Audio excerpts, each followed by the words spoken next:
Hello and welcome back. This is Carrie with the Gilded Bubble, and this soap today is actually a custom order I made for a friend of mine who is an author. Her newest book in her June Nash Cozy Mystery series just released this week. It's called How to Launch Your Lizard. It's the third book in her series, and this soap was inspired actually by a greyhound in the book named Cyrano, and she wanted a soap that would kind of exemplify him a little bit.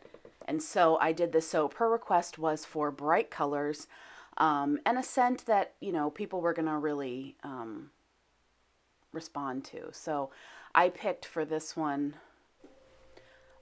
Snake Island Green from Mad Micah's. Actually, all of these are from Mad Micah's. Brazen Hussy, and I believe the yellow was either Lemon Cupcake or Yellow Taxi Cab. I can't remember. But I love these colors, and I thought they were going to turn out really great. And I'm doing an in the pot swirl for this one, and what'll be interesting is I'm going to show you this all the way up through the unmolding. I did not do a loaf for this. I did individual bars.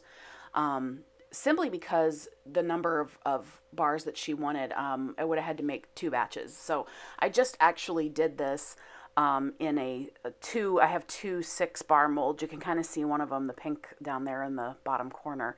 And for this one, I used a custom scent blend. But it's got like lime and cucumber and basil and a bunch of other really different smells. Smells really sweet and fresh.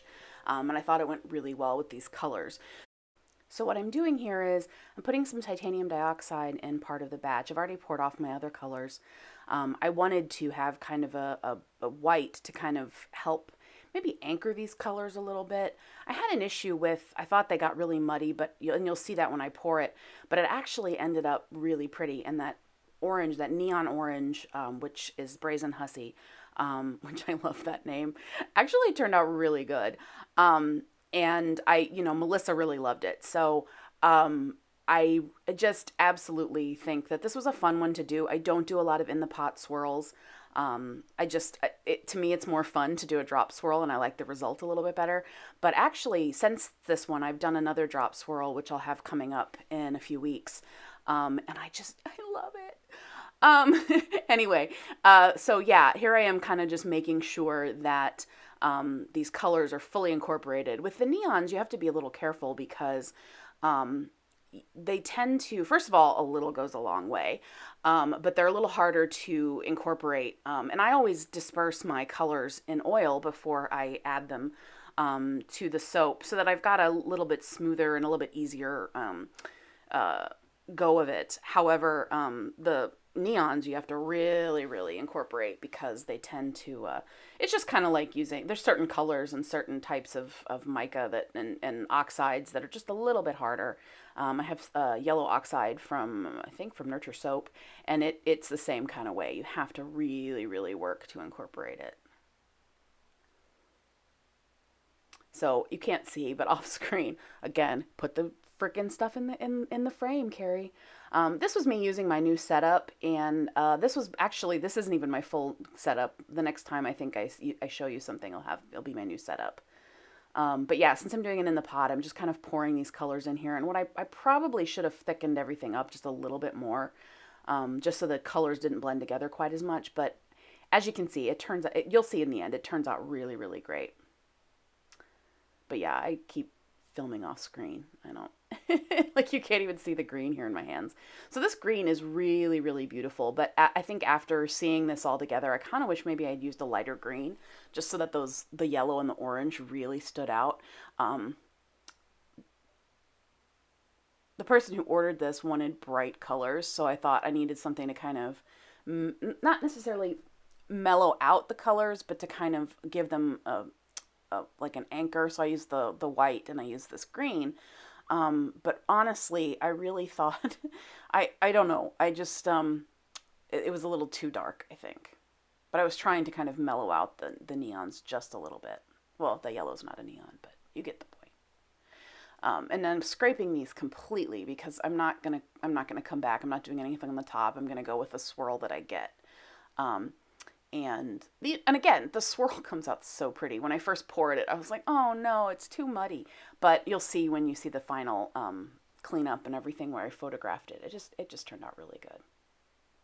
We're almost to the pouring stage. You may have noticed too, I'm in my new space. You can see my stainless steel table here, which has gotten a little dirty since I've been working on this batch, but it's really nice. I can just wipe it down with, I'd usually do like a vinegar spritz after I'm done, make sure I get all the unsaponified soap and all the lye off the table. And then to really clean and sanitize it, I use alcohol, I use rubbing alcohol. And I always do that before and after I make a batch. See, I'm so neat and tidy. No, I'm not. Faking it. So you can see here how that green just goes muddy. And the thing with the yellow is kind of color morph. So that yellow started to look really kind of orangey brown. So I was like, oh no, I hate this. But when it's cured, it turns out really well. And I've actually got it sitting over here on the shelf next to me, and it's so much brighter now. But man, you can really see that just kind of that green is just looking muddy at the moment. So yeah, I'm using this six bar mold here so that I can get 12 full bars out of the batch. My my loaf molds, usually I only get 10 out of. Sometimes I only get 9, depending on the design.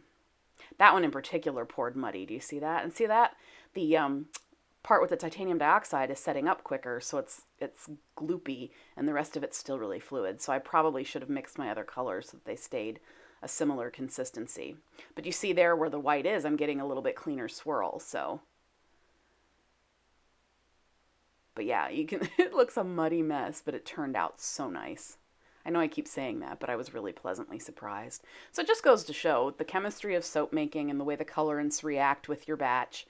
You kind of just never know until it's all done. Even if you've done it before, colors can do weird things. I had a color that I've used before, and it did not discolor on me, and it discolored just slightly. It took my white to more of a cream color, which still worked out. It's great. But man, if that had gone like brown or something, I'd have been so mad, because it was one of my Valentine's Day soaps, which I didn't film because I had just moved into this space and didn't really have a way to set up my camera. I was still working on stuff, and this was literally I think this was the first soap I filmed since I had moved everything. But if you check out my website, there are Valentine's Day soaps up. One is scented with black raspberry vanilla, and the other one is scented with Bite Me from Nature's Garden, and it smells just like fruit stripe gum. You remember that gum with the zebra and the rainbow stuff on it? The flavor lasted all of 10 seconds, but it smells like that. It's so nice. And here I'm just using the little bit of leftover I had, because these two molds essentially are the same amount of soap as my loaf batches are. But again, these are just ever so slightly smaller by very little, but it creates that little bit of extra. So I have those as little sample soaps. You should place an order, and then maybe you get a fun little sample. I also started a new way of doing samples. I have these little tiny bars that look like little mini loaves, and I can make several samples. There you go, it's Taxi Cab. I knew that. And Snake Island, yep. And Brazen Hussy, which is my absolute all-time favorite color from them. So this has got to set up, and you get to see it right away, but there's no cut because it's these individual bars, but you'll get to see the final product.